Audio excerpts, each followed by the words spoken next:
Par contre, curiosité, qui entre au supermarché avec les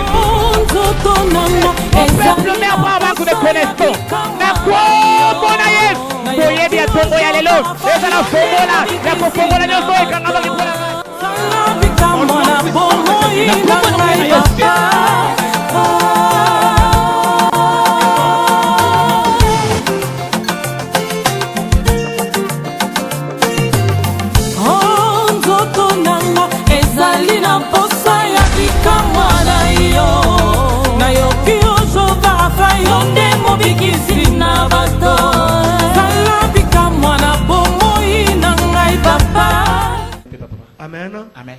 Merci beaucoup. Bien-aimé dans le Seigneur, prenez ta Bible.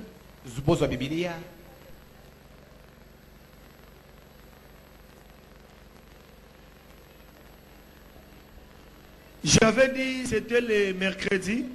Quel sorcier peut commencer à te chercher si il te laisse avec de l'argent? Dans la sorcellerie, on sépare l'homme avec l'argent. On ne peut pas commencer à te manger, te bouffer tant que tu as l'argent. Bien-aimé dans le Seigneur, l'argent est deuxième chose sur la terre après la vie. L'argent, c'est une identité de l'homme. L'argent est un pouvoir. Tu es d'accord avec moi? Tu es d'accord avec moi? Dieu maintenant, quand il appelle quelqu'un, il lui donne l'onction. J'avais dit hier, moi et vous, il n'y a pas de différence. Tu es homme, moi je suis homme. Nous sommes identiques. On a des ambitions, on a des sentiments, on a des volontés. Mais la différence moi j'ai, ce n'est que parce que Dieu m'a appelé. Quand il m'a appelé, il m'a glorifié. Quand il m'a glorifié, il m'a donné l'onction. Il m'a jugé fidèle. Il m'a établi dans le ministère. Maintenant, l'onction de Dieu sur moi, je suis devenu la partie visible de Dieu invisible. Toi tu peux avoir les problèmes. Tant que j'arrive, ce n'est pas Jean-Robert comme toi qui va intervenir dans ton cas. C'est l'onction là que Dieu a mis en moi. C'est vraiment Dieu en miniature. C'est vraiment Dieu. Quand je vais parler, Dieu va agir dans ta vie. Ce n'est que par l'onction. La raison pour laquelle je ne peux pas me glorifier de tout ce que Dieu fait à travers mes mains. Glorifier. Je ne peux rien faire dans ta vie si ce n'est Jésus qui était mort pour toi. J'avais même dit, n'apporte pas le nom de Jean-Robert. Non, Jean-Robert n'est rien. Malgré toutes les merveilles que tu vois ici, c'est Jésus qui passe à travers moi pour accomplir ces choses. Il faut glorifier Jésus, honorer Jésus, donner gloire à Jésus. Il faut dire le Jésus que Jean-Robert prêche. Jésus que Jean-Robert prêche. Je prêche un Jésus puissant. Je dis à mes enfants, frères, aujourd'hui ou demain, si je t'envoie dans une mission, que moi, que je sois ton modèle. Amen, amen, amen. Amen. Il faut m'imiter, imiter. Mekolanga. Amen. Pasteur Moussouté, Mekolanga. Amen. Pour ngande na la question ya lobiko. Amen. Yango Paul babenga ki atia quelque part. Je vous envoie mon fils Timothée. Il parle comme moi.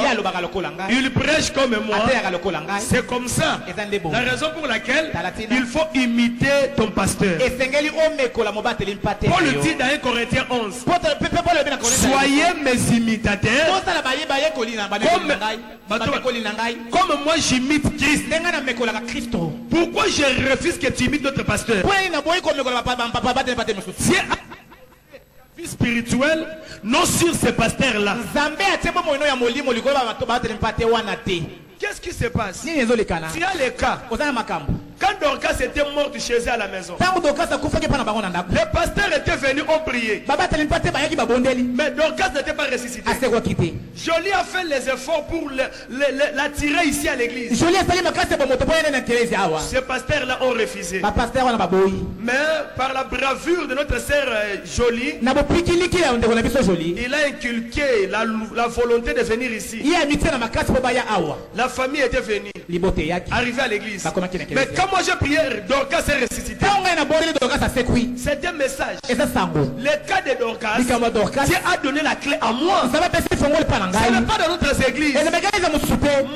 Mbombo a vécu des grands combats dans la vie. Maladie compliquée pour moi.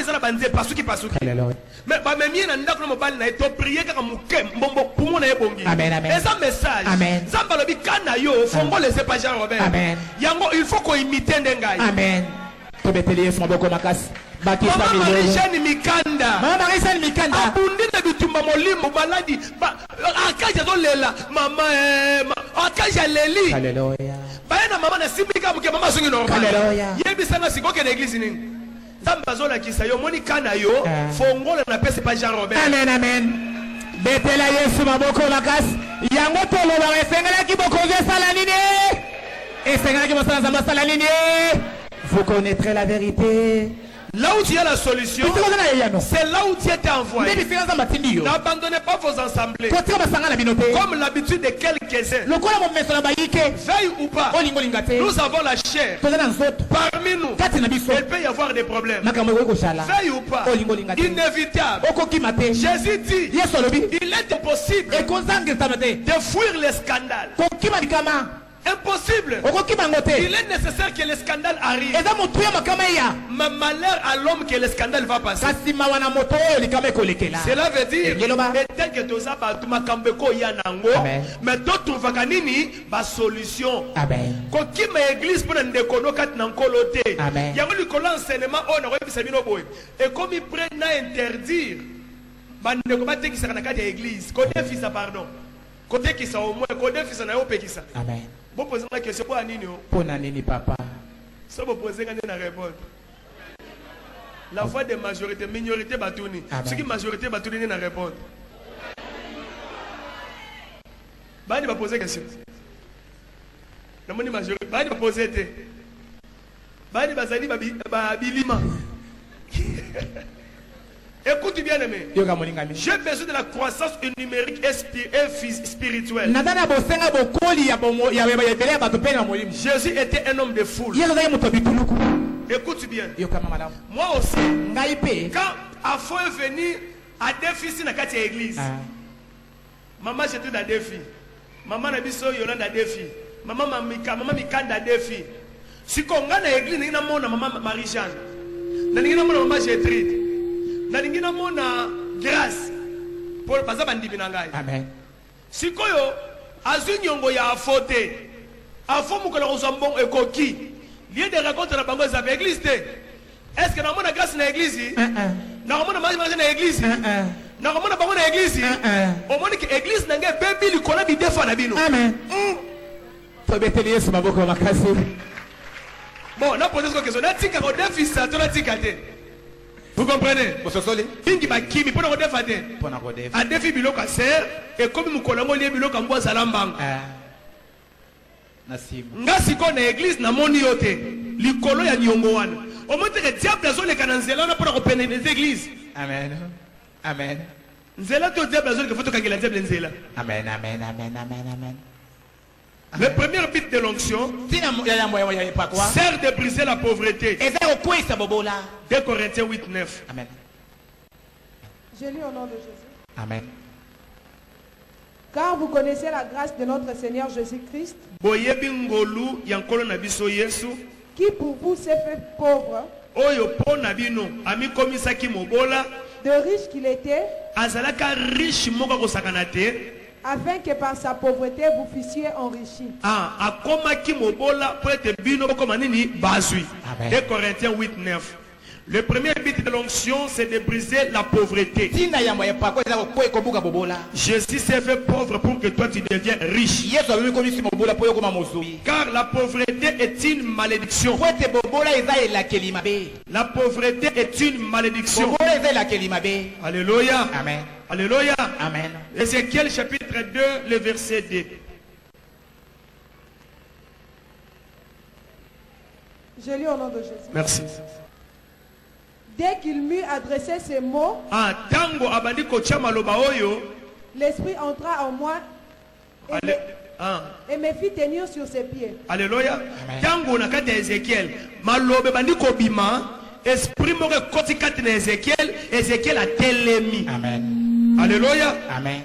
Dieu agit puissamment dans vos vies quand l'enseignement, la parole est entrée en action. Quand la parole est prêchée, c'est alors l'onction bouge. Un esprit entre en vous pour vous donner la solution à tous vos problèmes. Maman Marie-Jeanne Mikanda, au moins ma kabozanango, la tango nazoteya. Tango zo comprendre que vous comprenez matéria wana molimo ya nzambe zo kota kati na yo ezo la solution. Yango ennemi alingaraté quand on prêche la parole aux attentifs. Amen. Amen. Amen. Betela Yesu maboko makasi. Alingaraté. Mongona alingaraté. Yango na lingi aux attentifs. Maloba nazo teya wa ndo okomona ka molimo kota kati na yo. Amen. Obi ndo kwa papa ulubakiza makama ya miracle. Mukwali boso bani pesa prière à miracle. Mais mukwali balo teinde mingi na le bi mama. Omoni ko teya wana eza miracle mnene yango. Amen. Amen. Amen. Vous comprenez? Amen. Alors, tango liloba izobima, un esprit entra en moi. Ézéchiel dede. Simbelo ko na bien. Amen. Tango liloba nzambe te ya maka, eza na molimo ekota kati. Amen. Amen. Amen. Amen. Amen. Amen. Amen. Alléluia. Amen. Quand la prédication est parlée, l'esprit entre en toi. Alléluia. Amen. Alléluia. Amen. Alléluia. Amen. Amen. Amen. L'onction entre quand tu attends la parole de Dieu. Parce que la puissance vient quand tu as écouté la parole. Quand le Seigneur veut te bénir, il te donne d'abord des choses. Quand Dieu veut te bénir, il prévoit déjà des choses qui vont précéder cette bénédiction. La paix et la santé. Jamais tu peux avoir de l'argent si tu manques la paix et la santé. Quand tu remarques déjà, tu as déjà la paix. Et puis ta santé, santé de fer. Tu es déjà préparé pour que Dieu te visite dans la bénédiction. Merci. La paix et la santé, c'est les deux choses qui précèdent la bénédiction.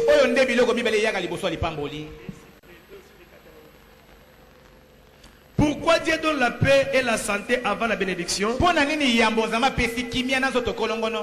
que cet argent n'en profite pas au problème de médecin de l'hôpital pour payer à cause de ta maladie. Que cet argent ne soit pas dépensé aux médecins ou aux médicaments. Car la prospérité de Dieu ne la fait suivre d'aucun chagrin. L'une des clés de la prospérité, c'est de bénir l'homme par Dieu. Alléluia. Amen. Alléluia. Amen. Dieu ne veut pas que quand il donne de l'argent, que ta santé t'est terrorisée et tu n'as pas la paix. Non. Quand Dieu donne de l'argent, ta santé, santé de fer, et puis tu as la paix du cœur. Amen. Amen. Vous arrangez l'avenir de tes enfants quand vous bénissez de temps en temps l'homme de Dieu. L'homme que Dieu a mis devant vous à votre disponibilité. C'est alors que tu arranges l'avenir de tes enfants.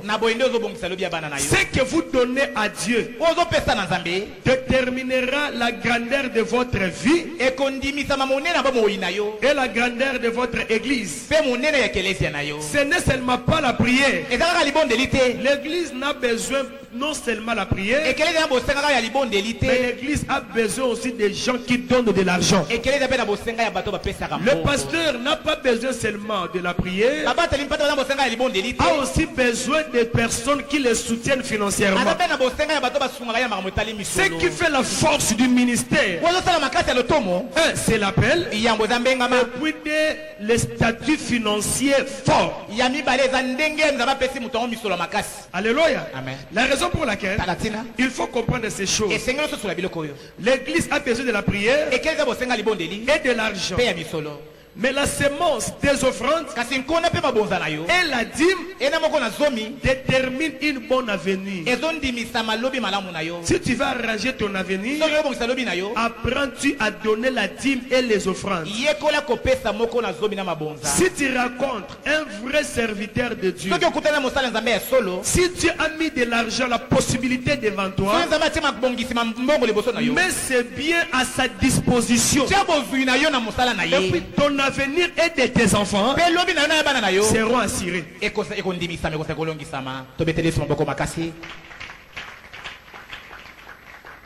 Alléluia. Amen. Alléluia. Amen. La raison pour laquelle l'élévation a une histoire.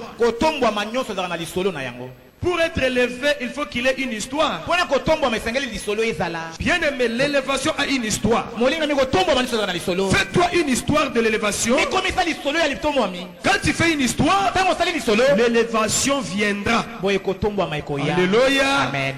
Alléluia. Amen. Alléluia. Amen. Fais-toi une histoire.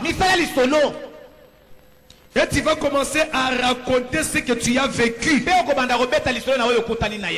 la vie, les opposants ne pensent même pas à tes opposants.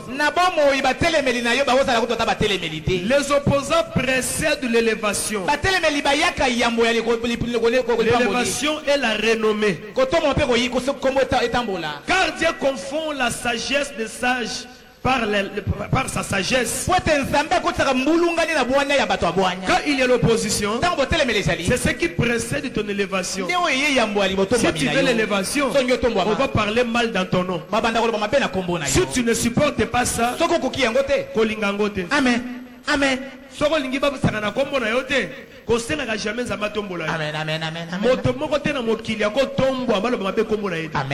Amen. Amen. Merci papa. Merci. Parce que tout opposant est un intercesseur pour toi. Quand il te calomnie, plus on te connaît. Quand il parle mal de toi, les gens vont chercher à te voir. Il est en train d'intercéder pour toi, pour que tu sois connu de tous. Malgré lui, ne sait pas ce qu'il fait. Amen. Amen. Amen. Alléluia. Amen. Alléluia. Amen. Car Dieu confond la sagesse des hommes de leurs ruses. Il faut haïr la pauvreté, avoir la connaissance, la révélation. Alléluia. Amen. Il faut chercher la connaissance essentielle pour ta prospérité. On commence à dire la connaissance de la parole de Dieu. La connaissance de la parole de Dieu. Parce que David dit, le fondement de ta parole est la vérité. Le fondement de ta parole et la vérité. Il faut chercher à voir le fondement de la parole de Dieu. Ce monde appartient à Dieu. Je vous pose la question. Jean-Marc qui vient. Mets ta Bible là-bas à l'intérieur. Mets ta Bible là-bas. À l'intérieur. Porte ça. Porte les paniers. Tu peux monter ici. Merci beaucoup. Frère, tu as besoin de la Bible. Ça, ce panier t'appartient. Hein? À l'intérieur, il y a la Bible. Toi, ce panier c'est pour toi. La Bible c'est pour toi. Mon frère, viens. Tu as besoin de la Bible. Frère, mets par terre. C'est pour toi. Tu as besoin de la Bible. Cherche à prendre la Bible. Oh, tika zwa. Peki c'est. Tika peki si, peki si. Peki so mongolo Bible tika. Zonga bo. Ça c'est le quoi rozo. Peki c'est ya yot. Zonga. Bona ni. Bible wana ezo ko bazo ko enviant. Amen. Eza ya ye. Amen. Amen. Po ya zwango ebongi nanu azala bien na ye. Amen. Asenga ngo epa na ye. Amen. Alléluia. Amen. Siko soko luki yo moko ya onoboy. Amen. Ko boya na ye onozanga toujours. Amen. Quand la Bible dit l'or et l'argent m'appartient. Alléluia. Amen. Or et argent appartient à Dieu. Mais toi tu cherches l'argent. Tu ne cherches pas Dieu. Toi cherches d'abord ce Dieu-là.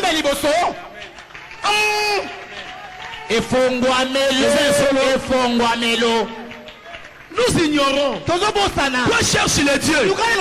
Viens, cherche Dieu. Coopère avec lui. C'est alors, lui quand il ouvre le cœur. Dans la Bible maintenant. C'est comme ça. C'est comme ça. On déteste Dieu, mais on aime l'argent.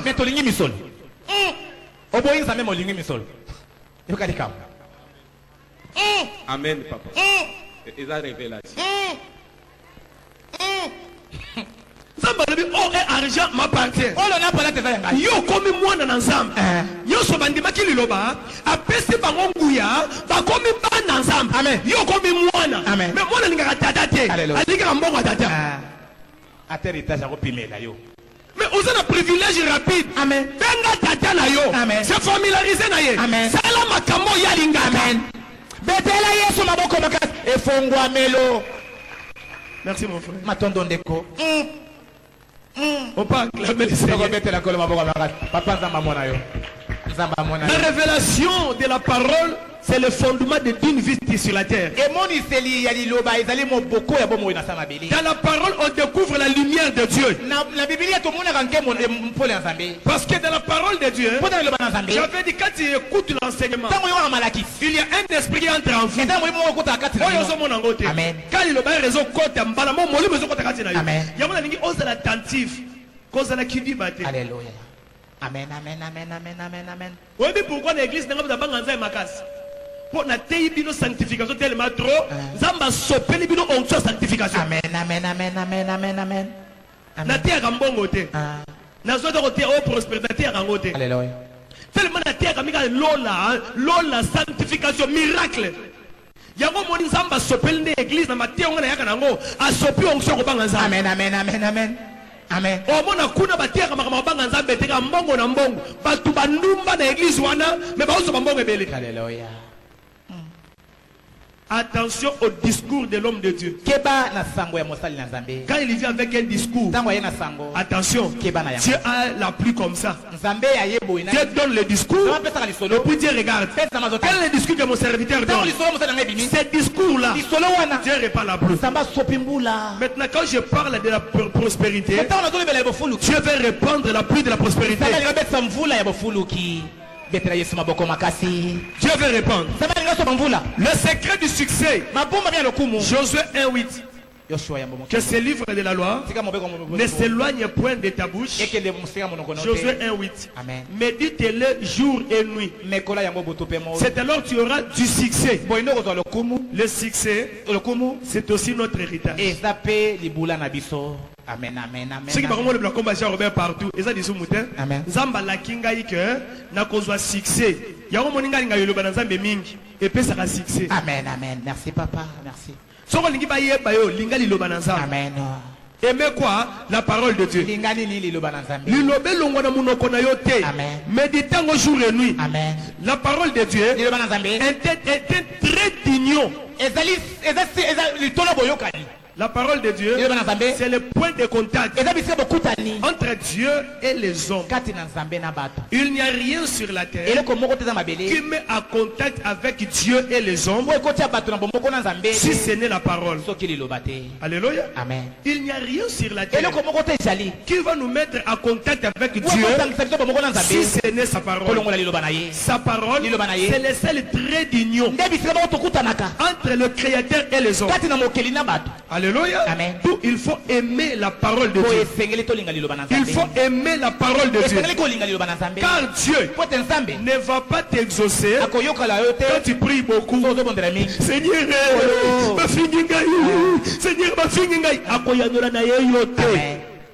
Dieu commence à exaucer quand sa parole est citée dans ta prière. Amen, papa. Amen. Yango alela mbula na mbula kaka boye. Et vous allez dire aux autres la promesse. Amen. Zambe tala on a yoki loba boye. Lela la promesse. Amen. Zamba komona trait d'union. Et loko sengisa na bedel liloba na. Amen. Merci papa. Merci. Dans tes pleurs, ajoute la promesse.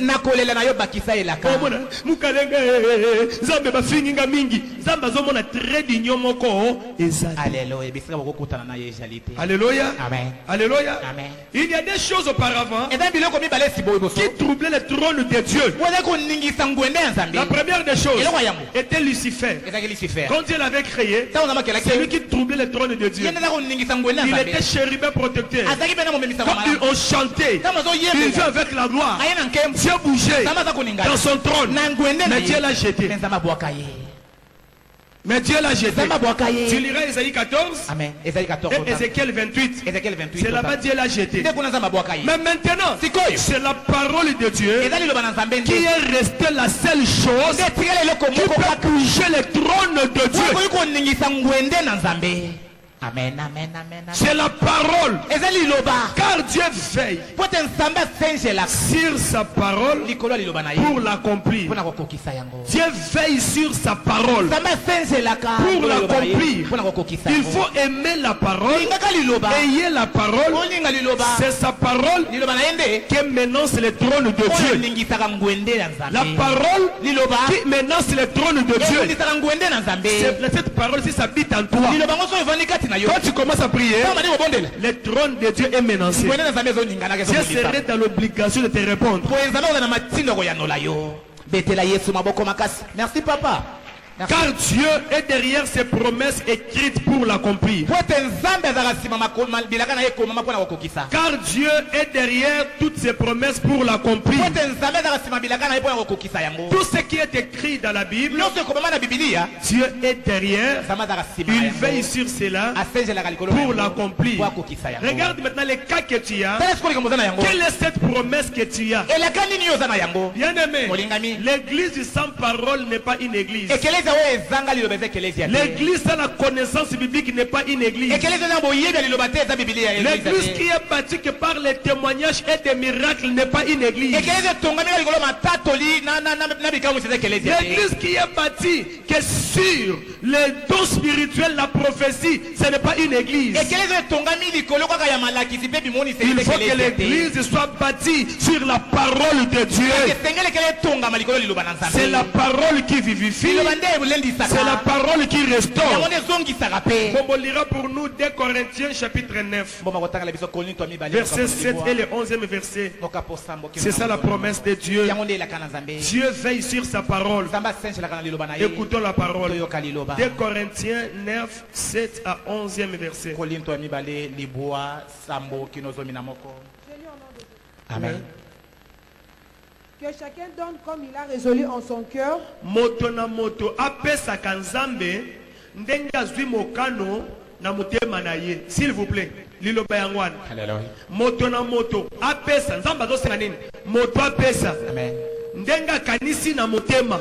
Alléluia. Amen. Alléluia. Amen. Balobi nini? Sans stress ni contrainte. Razo pesa achap mawate ambongo nango vraiment alongo la tristesse. Alors on a pas de contraintes. Amen. Car Dieu aime celui qui donne avec joie. Dieu aime celui qui donne avec joie. Au moins, exemple, la Xibinois. Bolingwa Nzambe, ezalaka pa ya batoyo, ba pesa kaye na esengo. Amen. Amen. Yo lingi mbongo. Au moins, Jean-Marc Kasimba ki panya. Siko yo sala, Nzamba linga yo.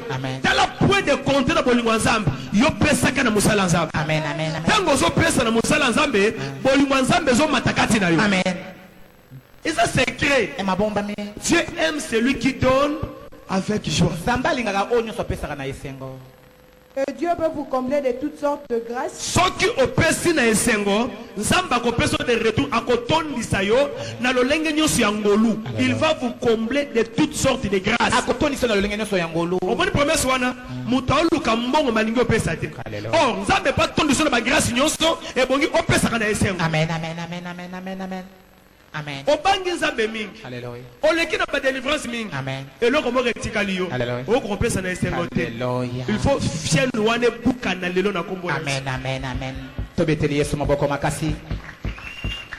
Il va te combler de toutes sortes de grâces. Afin que possédons toujours en toutes choses de quoi satisfaire à tous vos besoins.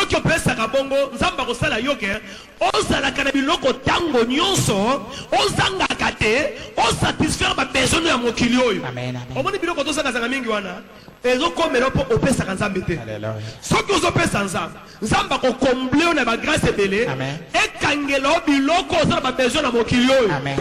C'est ça la promesse de Dieu. C'est ça la promesse de Dieu. C'est ça la promesse. Il faut aimer la parole. Maman, Koba. Vous ayez encore en abondance pour toute bonne œuvre.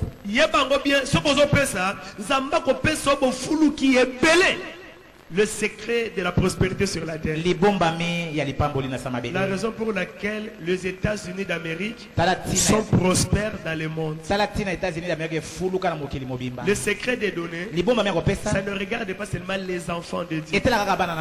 Même un sorcier, quand il comprend ces versets, quand il commence à donner, la prospérité viendra. Amen, amen, amen, amen, amen, amen.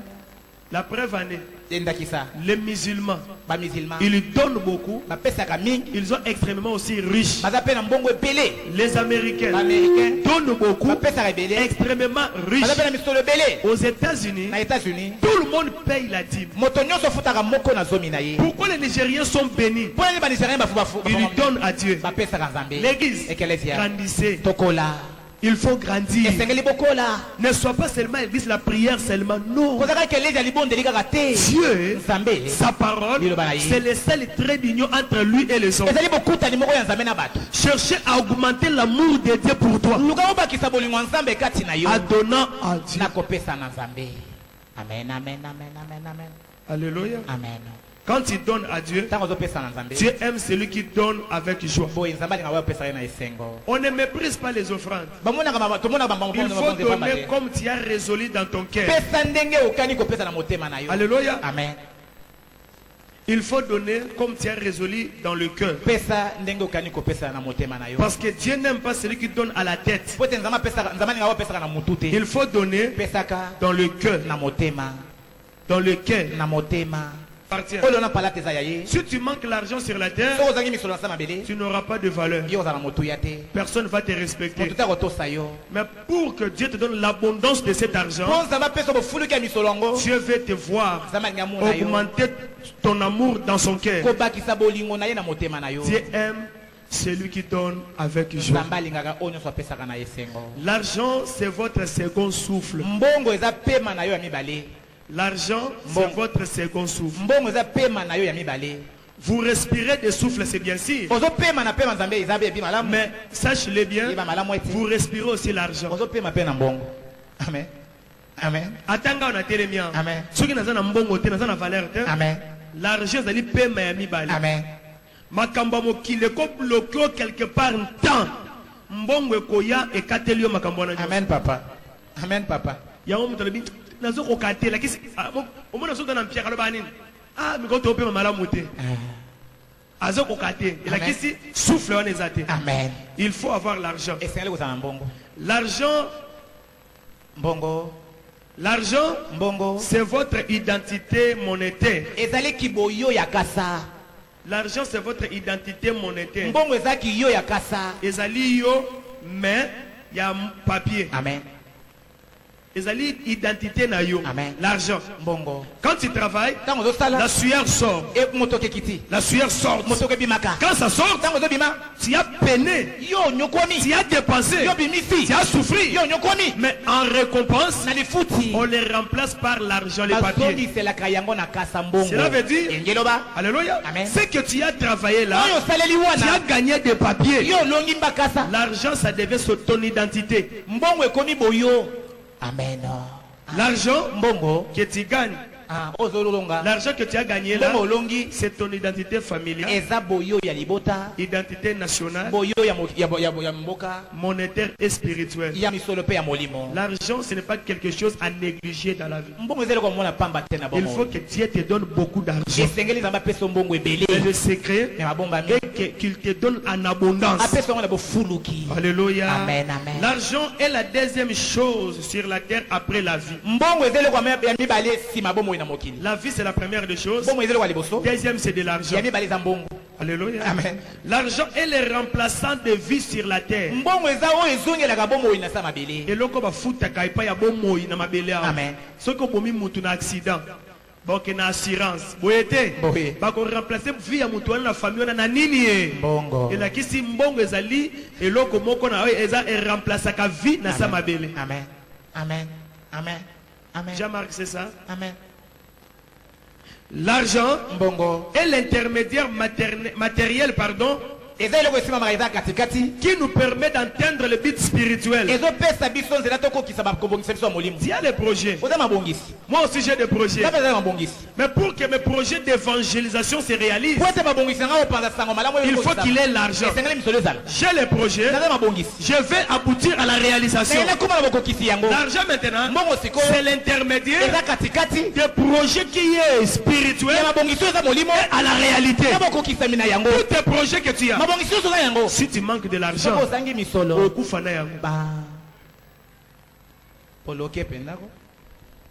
l'argent, c'est le pouvoir exécutif de toute vision.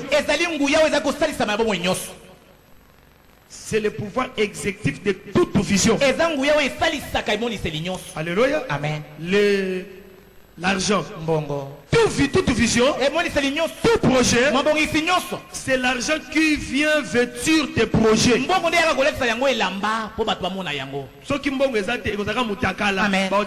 Amen. Alléluia. Amen. L'argent, matière d'échange. L'argent, matière d'échange qui vous permet d'accomplir votre vision. Exact. Mariage. Quand tu veux marier ta femme, tu as la vision. Mais pour réaliser, faire cet échange-là, il faut que l'argent intervienne. Alléluia. L'argent te fait entrer dans le respect. La valeur. Amen. Donc l'argent, je dis ceci, te fait entrer dans le respect, dans la valeur, car c'est la couverture de la ladeur. Amen. Osez longima be mobile. Amen. Osez longima be. Amen.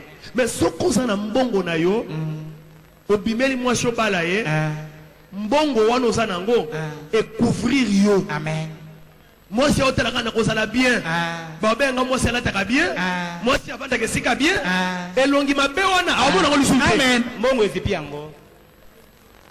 L'argent est sa couverture. Eza ezipelo. Ya elongima be. Amen. Amen, papa. Moi si kitoko mobile elongima gugu. Otuni motuna no mbongo et sa couverture ya nini ya l'aide. Amen. Mbongo eza zipelo ya elongima be. L'aide, elle est l'aide. Alléluia. Amen. Même si elle est l'aide, mais l'argent va couvrir cette l'aide. Alléluia. Amen. Tout l'argent, il faut que l'église parle aussi de l'argent. Amen.